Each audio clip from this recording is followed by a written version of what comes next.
आदाब नाज़रीन, प्रोग्राम पैगाम हिंद भारत देशना में आपका स्वागत।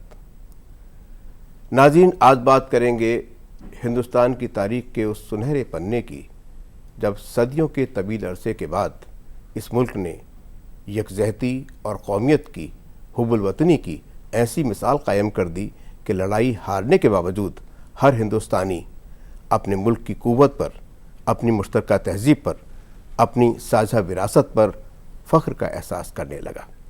आज इस बहुत सुनहरे वर्क पर जब हमने ये देखा कि इस खूबसूरत मुल्क में अक्सरियत और अक़लियत इतने शाना बशाना साथ साथ रहती आई हैं सदियों के साथ, कि जो अक्सरियत है वो अक़लियत के जो उनके मज़ाहिब हैं, उनके अक़ीदे हैं, उनका बड़ा एहतराम करती रही है। इसका उल्टा भी हुआ, अक़लियत भी अक्सरियत के बारे में ऐसे ख्याल रखती है। इस 1857 के दौर के बारे में बात करने के लिए आज हमारे साथ हैं दो बहुत मेहमान, ख़ास मेहमान। आप हैं जनाब सुहेल हाशमी साहब, सहाफ़ी हैं, फ़िल्म मेकर हैं और आपने एक कॉलमिस्ट के रूप में बहुत ख्याति, बहुत मशहूर कॉलमिस्ट हैं। इसके अलावा हमारे साथ हैं जवाहरलाल नेहरू यूनिवर्सिटी में पर्शियन के प्रोफेसर अखलाक आहन।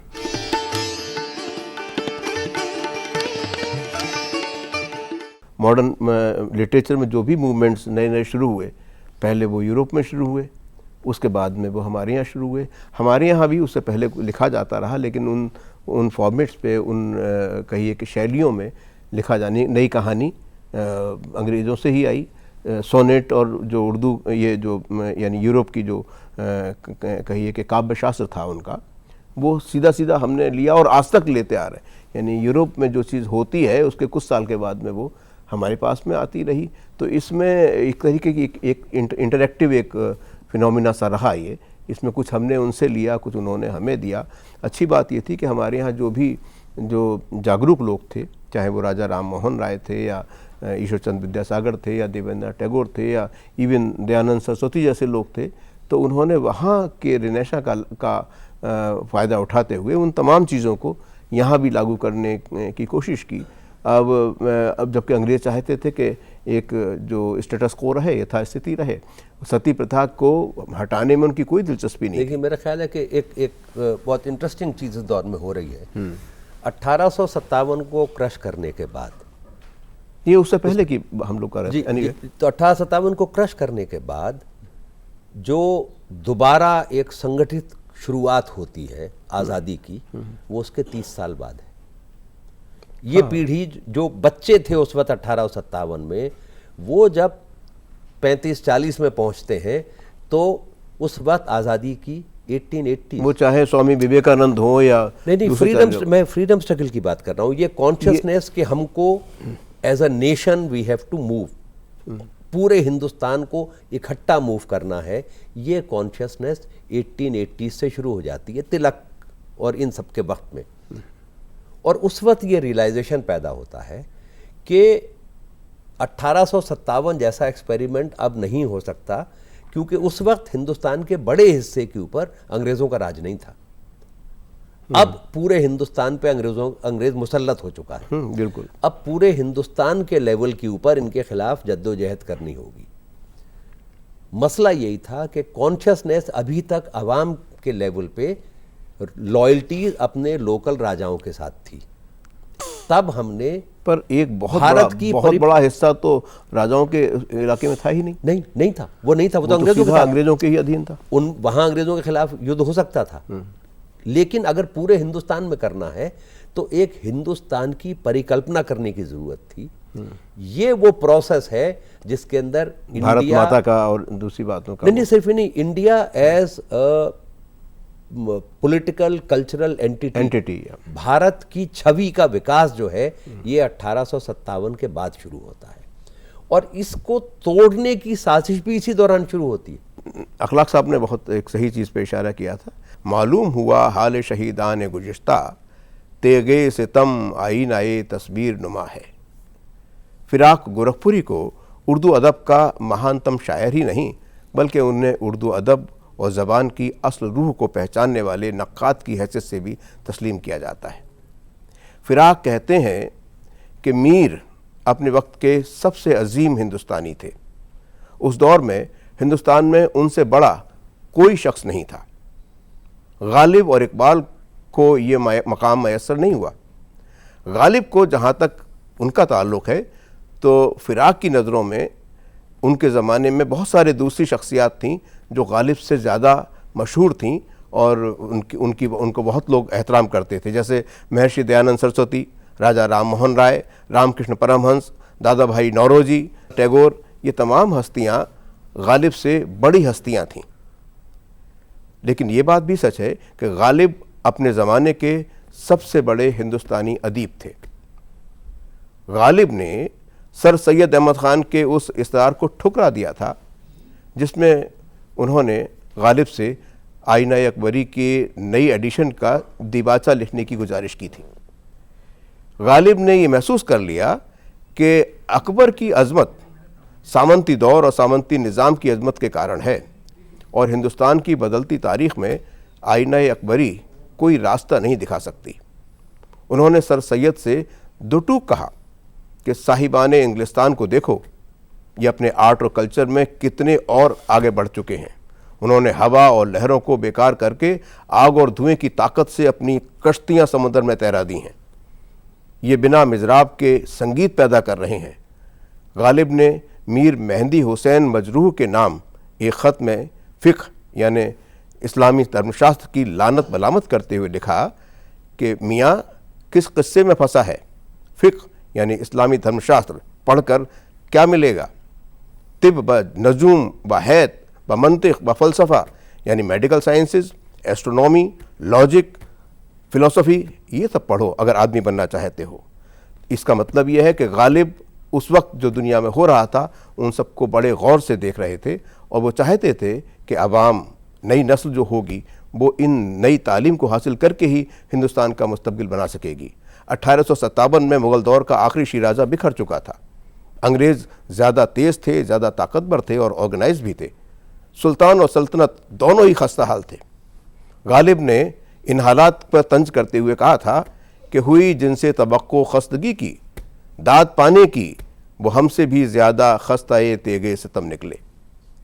तो ये जो अखलाक साहब ने इशारा किया कि गालिब अपने उस दौर से वाकिफ़ थे पूरी तरह से और इसके बावजूद कि उन्होंने कसीदे भी खूब लिखे, यहाँ तक अंग्रेज़ों के भी लिखे, लेकिन इस बात से भी वो बेनियाज नहीं थे जो हिंदुस्तान में उस समय हो रहा था, बल्कि दुनिया भर में हो रहा था। और शायद जो यूरोप से एक आवाज़ उठने लगी थी कि जो मेहनत कश हैं या काम करने वाले लोग हैं वो अगर इकट्ठा हो जाएं तो वो बड़ी से बड़ी ताकत को चुनौती दे सकते हैं, गिरा सकते हैं।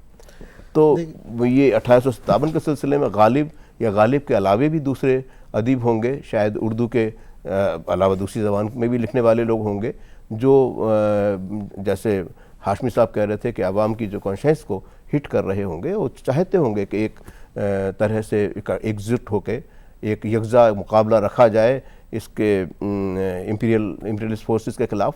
तो उनमें अदीबों का भी कोई ना कोई एक अहम रोल रहा होगा। उस बारे में थोड़ा सा जैसा सुहेल साहब ने बड़ा खूबसूरत इशारा किया कि 1857 के 30 साल के बाद एक कंसंसनेस आता है पॉलिटिकल, लेकिन ये भी एक वही दौर है जब वो दूसरा काम भी कर रहे हैं कि वो आइडेंटिटी पॉलिटिक्स की शुरुआत कर देते हैं और वो बांटने का काम, जिसकी तरफ ख़ुद यंग इंडिया में गांधी जी ने भी लिखा है कि 1885 से पहले आइडेंटिटी पॉलिटिक्स की चीज़ें हमें उस तरह से नहीं दिखती। ये नहीं, अंग्रेज़ों से पहले, अंग्रेज़ों के ज़माने की ये चीज़ है। रही बात अदब में, तो जाहिर है अदीब हसास था। ख़ुद गालिब ने उस दिबाचे में ये बात इशारा कर दिया कि हमारे ज़वाल की, हमारे शिकस्त की वजूहात क्या हैं। वो बिल्कुल खूबसूरत इशारा है। या जो उस ज़माने में जिसके जिन हजरात के आपने नाम लिए, वो उसी के रिस्पॉन्स में ये कर रहे थे कि हम अपनी सोसाइटी को नए ज़माने की तब्दीलियों के हिसाब से कैसे वो कर सकते हैं। शेर में और शायरी में ख़ुद गालिब, अब देखिए गालिब पे कई लोग ये कहते हैं कि वो अंग्रेज़ों की तारीफ़ कर रहे हैं ये, लेकिन 1857 के बाद पूरी दिल्ली जो है एक तरह से मलिया मेट कर दी गई। उनके सारे दोस्तों को फांसी के फंदे पे लटका दिया गया और उनको जो उन्होंने दस्तंबू लिखा है और मेरा एक ये है कि ये दस्तंबो जो हमें दस्तयाब है ये शायद दूसरा वर्जन है। जो पहले लिखा था वो उसमें बहुत वाज़े इशारे थे, यहाँ तो उनको अपना बचाना था, ठीक है। और ख़ुद असबाब बगावत हिंद में पूरी तरह से इन चीज़ों को, अगरचे वो ख़ुद सरकारी मुलाजिम थे, लेकिन जाहिर है जब 1857 से लेके और 1957 तक, 1857 की बात कोई नहीं कर रहा है, तो वो सिर्फ इशारे कर सकते थे, वो खौफ था। लेकिन जो लोग ख़ुद गालिब नहीं बल्कि एक जगह लिखा भी है, एक पूरी उनकी नज़्म है और उसके ये एक दो अशार हैं कि चौक जिसको कहें वो मख्तल है, घर बना है नमूना जिंदा का, गाह रोकर कहा किए बाहम माजरा दी दहाए गिरियाँ का, ठीक है। या इन्होंने लिखा जो बेगम हज़रत महल हैं कि ये शायद आखिरी वक्त में लिख रही है और इसका पूरा मातम है, हुकूमत जो अपनी थी अब है पराई, अजल की तलब थी अजल भी ना आई, अजल यानी मौत, वो तख्त और तख्ता असीरी नशाही, मुकर्रर हुई है जहाँ की गदाई, इसी खाक पर मेरा मदफन बनेगा, पहाड़ों में हमने बस्ती बसाई, जो काठमांडू की तरफ चली गई थी। लिखा होगा हज़रत महल की लहद पर, नसीबों जली थी फलक की सताई। और बहुत सारे शोरा हैं। आप देखें कि हाल ही के यहाँ जो शायरी में जो एक गमंगेज़ी है, या अकबर के यहाँ जो तंज़ है, या फिर आप इकबाल या बाद के जो शोरा हैं, जोश है या और भी लोग हैं, उनके यहाँ जो पूरा एक रिस्पॉन्स है, जाहिर है ये अकबर इलाहाबादी ने तभी कहा था ना कि हम अगर वो कत्ल भी करते हैं, हम वो कत्ल भी करते हैं तो चर्चा नहीं होता, हम आ भी करते हैं तो हो जाते हैं बदनाम। तो जाहिर है ये सारे इशारे शोरा के यहाँ मिलते हैं और सबने लिखा है। या जैसे चकबस ने लिखा है कि मरसिया कौम का है और ज़बां मेरी है, तो इसका पूरा इशारा मिलता है। मेरा ख्याल है कि इसमें ये चीज़ बड़ी साफ है कि शायर, फनकार, वो अपने समाज में जो कुछ हो रहा है वो उसकी अक्कासी करता है। और इस पूरे पीरियड में जहाँ एक तरफ अंग्रेज़ों की तरफ से ये लगातार साजिशें हो रही हैं कि वो हिंदू और मुसलमान के नाम के ऊपर इनको फ़िरक़ों को अलग कर दें और इनमें लड़ाइयाँ कराएं, ये जो फ्रीडम स्ट्रगल की जो पूरी जो तहरीक है, जो 1880-88 से शुरू होती है दोबारा, इसके 1857 के कुचले जाने के बाद, उस तहरीक की जो बुनियादी लहर है उसका लगातार इसके ऊपर इसरार है कि हम सैकड़ों साल से इकट्ठे रहे हैं, सैकड़ों साल से हम मिलजुल के रहे हैं, और हमको इन्हें अंग्रेज़ों को निकाल के फेंकना है ताकि हम दोबारा ऐसा मुल्क बना सकें जिसमें हम सब लोग खुद एक साथ मिल के रह सकें और एक साथ मिल के तरक्की करें। मेरा ख्याल है कि ये 1857 के बाद के जो वाक़यात हैं उसका जो सेंट्रल मोटिव है जिसने हमको आज़ाद कराया, उसकी बुनियाद यही थी कि हमारी यकजहती, तमाम अपने मज़ाहिब और फ़िरक़ों और जातों के डिफरेंसेस के बावजूद हिंदुस्तान के अवाम इकट्ठे हुए, और उनकी इस यकजहती ने ही अंग्रेज़ों को मजबूर किया कि वो यहाँ से जाए। लेकिन ये बात हालांकि पूरी तरह से सच है और बड़ा टचिंग भी है कि आवाम की शिरकत हुई और आज़ादी की लड़ाई, मगर आवाम की शिरकत के मुमकिन ही नहीं था कि हम इतनी इस लेवल तक ले जाते उसको। इसमें जो क़यादत थी, चाहे गांधी जी हैं या चाहे भगत सिंह और दूसरे वाले थे, वो भी अगर एक जगह कोई एक काम करते थे तो पूरे माशरे में एक हलचल मच जाती थी, उसकी रिएक्शन होती थी। अब ये अलग बात है कि वो जुड़ता कहाँ था वो शख्स, उसके बाद में गांधी जी से जुड़े या भगत सिंह से जुड़े या फिर कहीं कुछ और करे, लेकिन एक कुछ लहरें वो पैदा हुई और उसका असर सब ने देखा बाद में। मैं अब चूँकि हम लोग प्रोग्राम के आखिर में आ रहे हैं, तो मैं ये चीज़ अब आपसे जानना चाहता था कि देखिए ये 1857 के ख़ास अगर हम चीज़ को नज़र में रखें कि जब भी हमने सोचा कि हम ये कर सकते हैं, यानी आवाम की शिरकत जब भी हुई, तब उसने वो हासिल कर लिया जो वो करना चाहते थे। उसकी ताकत से, आवाम की यकजहती से बड़े बड़ी इंपीरियल फोर्सेस घबरा गईं। ये चीज़ इस बात की एक तायीद करती हैं कि अगर आवाम चाहे तो वो कुछ भी कर सकती है। ये सियासत ने, चाहे अंग्रेज़ों का आप जैसे मिसाल दे रहे हैं कि वो एक तफरीक पैदा करने के लिए लोगों को बांटने की कोशिश की और लोग बट गए, उन्होंने कोशिश की, लेकिन दूसरी तरफ वो भी ताकतें हैं जो जोड़ने की कोशिश कर रही थी और लोग जुड़े। ये इतना खूबसूरत मुल्क है कि यहाँ पर लोगों की सरलता कहिए या उनका सादगी ज़िंदगी की कहिए कि जो अक्सरियत है उसने अक़लियत की ज़्यादातर मज़ाहिब के जो उन अक़ीदों की बड़ा एहतराम किया।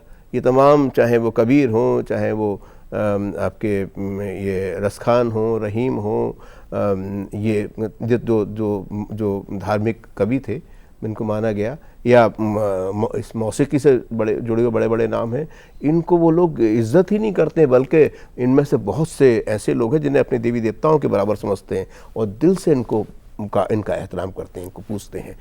ऐसा माहौल जहाँ पर है और वहाँ एकदम ऐसा माहौल बने कि भाई नहीं तुम्हारे ये देवता हैं, ये हमारे हैं, और एक दूसरे के मज़ाहिब के, एक दूसरे के अक़ीदों की इज़्ज़त करने की ऐसा लगे बड़ा मुश्किल काम हम करने जा रहे हैं, जबकि ऐसा होता रहा है। हम अगर देखें शुरुआत से लेके, मेरा ख्याल है ये हमारे ट्रेडिशन की स्ट्रेंथ थी और है कि आप एक ईश्वरवाद की बात भी कर रहे हैं और आप मल्टीपल गॉड्स की बात भी कर रहे हैं, आप चारवाक की बात भी कर रहे हैं, और ये सारी परंपराएं एक दूसरे के साथ रहती हैं और आप एक दूसरे का गला नहीं काट रहे। ये है हिंदुस्तान की परंपरा। जिस दिन आप ये करना शुरू करेंगे कि यही वास्तविक परंपरा है, यही असली परंपरा है और बाकी परंपराएं झूठी हैं, उस दिन से तबाही शुरू होती है। तो ये जो स्ट्रेंथ है हमारे ट्रेडिशन की कि आप और ये जो इस तरह की रिलीजन के नाम पे जो आइडेंटिटी बनाना शुरू किया गया है, this is what the British brought in. हमारे यहाँ ये था नहीं, ये तफरीक नहीं थी। लेकिन ये हमारे यहाँ आप क्या जानते हैं कि जितने उलमा थे जो इस्लामी स्कॉलर्स थे, संस्कृत के माहिर थे, मौसीकी के माहिर थे। मैं हमेशा मिसाल देता हूँ बदायूनी का। बदायूनी एक बड़ा ही कंजर्वेटिव मुसलमान है, लेकिन ये वही है जिसने महाभारत और रामायण का तर्जमा किया। तमाम जो शहजादे हैं और ख़ास तौर से दारा शिकोह उसको नाम हुआ, उसने पूरे हिंदुस्तानी रवायत को मगरिब में, वेस्ट में इंट्रोड्यूस कराया। और ये एक से ज़्यादा और बहुत सारे लोग हैं, तर्जुमे भी कई तर्जमे के उस तर्जमे की बुनियाद पे हुआ। उसी तरह हमारे यहाँ पंडितों की और उलमा की जो भी स्कॉलर्स थे, वो सारे कुरानिक और जो अरबिक फ़ारसी जो ट्रेडिशन था उसके माहिर हैं। चंद्रभान ब्राह्मण है, उसकी चीज़ें हर जगह पढ़ाई जाती रही हैं। उसी तरह से और ये एक दो मिसालें, हज़ारों तमाम पढ़ा लिखा तबका इससे था। आवाम के लेवल पर जिस तरीके से ऑपरेट करता है जी, वो एक दिन मेरी किसी सिलसिले में एक कार्यक्रम में सुनील जज्जी से मुलाकात हुई थी, तो उन्होंने मुझसे कहा कि आप नहीं जानते हैं हम लोग कौन है। हमने कहा कौन है? तो कहने लगे हम हुसैनी ब्राह्मण हैं। तो हमने उनसे पूछा हुसैनी ब्राह्मण क्या होते हैं? तो कहने लगे जब करबला की जंग हुई थी तो हिंदुस्तान से कुछ ब्राह्मण हज़रत हुसैन की फ़ौज में उनके साथ शामिल होकर लड़ने गए थे और उनकी संतानों में से हम हैं। तो ये मुल्क अजीब है, इसमें ये सारी परंपराएं एक साथ रहती हैं। जिस दिन आप इनको एक नैरो बैंड में बांधने की कोशिश करेंगे, उस दिन समस्या। और ये शायद इसलिए ज़रूरी है कि देखिए, ख़ास तौर पे वो लोग जो कि अगर ईसाई आते हैं तो उन्हें जगह देते हैं, कहते हैं कि हाँ, अपने लोगों को कहते हैं कि आप इनका मज़हब स्वीकार कर लो, देखो इनके ये लोग क्या कर रहे हैं। पारसी आते हैं, उनको भी कर लेते हैं। दुनिया भर में ऐसा आज भी जो है, अगर आप देखें जितने मज़ारे हैं, जितनी खानकाहें हैं, उसमें दूसरे मज़ाहिब के इतने सारे लोग आते हैं, बल्कि 90% ही लोग अक्सरियत के आते हैं उसमें। लेके कोई टकराव, कोई ऐसी चीज़ है ही नहीं, दिल से उनका एहतराम करते हैं। इतना खूबसूरत मुल्क है और ये इतनी खूबसूरत विरासत है, अगर इसको बचा के रखा जा सका और ज़िद्दें ना हम अपने अड़े ना रहें, तो वाकई में हम अपनी विरासत को आगे ले जा सकते हैं। आप दोनों ने बहुत खूबसूरत बातें कहीं, बहुत अच्छी अच्छी बातें कहीं और हमारे नाज़रीन को बताया तारीख़ के हवाले से और ये भी कि भाई फ़न के हवाले से कि हिंदुस्तान एक है और हिंदुस्तान में जो ताकत उसकी है वो ये कि तमाम फ़िरक़े और पूरी दुनिया में ये हमारी पहचान है। पहचान है। तो आपका बहुत बहुत शुक्रिया और दूरदर्शन स्टूडियो आने के। दोस्तों, ये हमारी खुशकिस्मती है कि हमने एक ऐसे मुल्क में जन्म लिया है जहाँ पे दुनिया भर की तमाम तहज़ीबें पनपी हैं, फूली फली हैं। ये एक ऐसी क्रूसिबल है जहाँ बग़ैर किसी टकराव के तमाम नस्लें, चाहे वो यूरोपियंस हों, चाहे वो तुर्क हों, अरब हों, पठान हों, मुग़ल हों, और इस ख़ित्ते में यानी कि दक्षिण एशिया बर सग़ीर की तो तमाम हैं ही, ये लोग इतने एकता के साथ में, यकजहती के साथ में रहते आए हैं। ये बहुत खूबसूरत मुल्क है। यहाँ पर रहीम और रसखान कृष्ण की इबादत में इतने ऐसी खूबसूरत पंक्तियाँ लिखते हैं कि दिल को छू लेती हैं। यहाँ के जो मौसीक़ार हैं, जो बड़े बड़े कहिए कि फ़नकार हैं, उन्होंने इस बात में का फ़र्क नहीं किया कि वो अपने ही मज़हब के उनके पीर के लिए लिखेंगे या पैगंबर के लिए लिखेंगे, सबके लिए लिखा। ये साझा विरासत है, पूरे हिंदुस्तान की विरासत है, और जब तक ये विरासत बची रहेगी तब तक हिंदुस्तान बचा रहेगा। वो हिंदुस्तान जिस पर हम नाज करते हैं, और वो हिंदुस्तान जिसको दुनिया बड़े क्यूरियोसिटी से देखती है कि आखिर ये कौन सा मुल्क है जहाँ तमाम इतने बड़े इख्तलाफात के बावजूद लोग एक साथ जी रहे हैं और अपने मुल्क को आगे ले जा रहे हैं। इकबाल ने इसीलिए कहा था ना कि यूनान, मिस्र, रोमा सब मिट गए जहाँ से, बाकी रहा है फिर भी नामो निशान हमारा। अगले शुमारे में फिर मुलाकात होगी, तब तक के लिए इजाज़त दीजिए। आदाब।